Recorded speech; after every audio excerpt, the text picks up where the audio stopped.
അവിടെ വന്നു കഴിഞ്ഞപ്പോഴേക്കും ആ 10-60 പേജ് കാണണ്ടെന്ന് വെച്ച് മറച്ചു കളഞ്ഞ. അതെന്താണ് അത് അവോയ്ഡ് ചെയ്യാൻ കാര്യം? റിപ്പോർട്ട് മുഴുവൻ വായിച്ച സാംസ്കാരിക മന്ത്രി ഈ പേജ് എത്തിയപ്പോ എന്താ ഇഷ്ടക്കാർ അതിൻ്റെ അകത്ത് ഉള്ളതുകൊണ്ടാണോ? വേട്ടക്കാരായ ആളുകൾ സ്വന്തം ഇഷ്ടക്കാരായതുകൊണ്ടാണോ?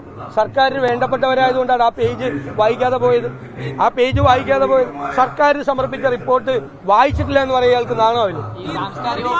നിർമ്മാണ വിതരണ പ്രശ്നങ്ങൾ ചർച്ച ചെയ്യാൻ, സിനിമാ മേഖലയിൽ വിഷയങ്ങൾ പഠിക്കാൻ വേണ്ടി ഒരു കൺസൾട്ടൻസിയെ വെക്കാൻ 1 കോടി രൂപ കൂടി ഇന്നലെ ജിയോ ആയിട്ട് ഇറക്കി.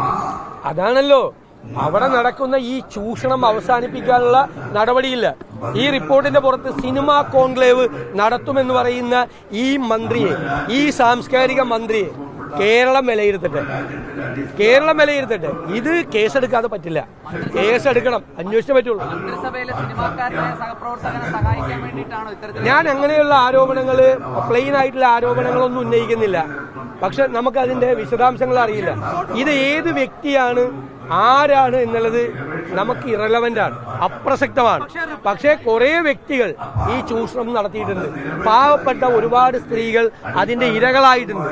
അപ്പൊ അവർക്കെതിരെ നടപടിയെടുക്കണം. പക്ഷേ റിപ്പോർട്ടിൽ കൃത്യമായി പറയുന്നുണ്ട് ആത്മയുടെ പ്രസിഡന്റ് എന്ന് പറയുന്നത് ഗണേഷ് കുമാറാണ്, ഭാഗമാണ് എന്ന് പറയുന്നുണ്ട്. പേര് പറയുന്നില്ലെന്ന്. അല്ല, അദ്ദേഹം ഏത് പർട്ടിക്കുലർ കാര്യമാണ് ചെയ്തതെന്ന് പുറത്തു വരട്ടെ. അത് അദ്ദേഹം മറുപടി പറയട്ടെ. ആദ്യം മന്ത്രി ഗണേഷ് കുമാറിനെ കുറിച്ച് ഈ റിപ്പോർട്ടിൽ ഒരു ആക്ഷേപം ഉണ്ടെങ്കിൽ അദ്ദേഹത്തിന്റെ നിലപാട് ആദ്യം വ്യക്തമാക്കട്ടെ. എന്താണ് അദ്ദേഹത്തിന്റെ നിലപാടെന്ന് വ്യക്തമാക്കട്ടെ. എന്നിട്ട് നമുക്ക് പറയാം. എന്തായാലും മുഖ്യമന്ത്രിയും സർക്കാരും ചേർന്ന് ഈ വേട്ടക്കാരെ സംരക്ഷിക്കാൻ വേണ്ടി ശ്രമിക്കുകയാണ്. എന്താണ് അതിന്റെ പുറകിലുള്ള താല്പര്യം നമുക്ക് അറിയണം. അതാണ് നിയമ വ്യവസ്ഥ, നീതിന്യായ വ്യവസ്ഥ നമ്മുടെ മുമ്പിൽ നിൽക്കുകയല്ലേ. നമുക്ക് എന്തെല്ലാം മാർഗങ്ങൾ നമുക്ക് നോക്കാം.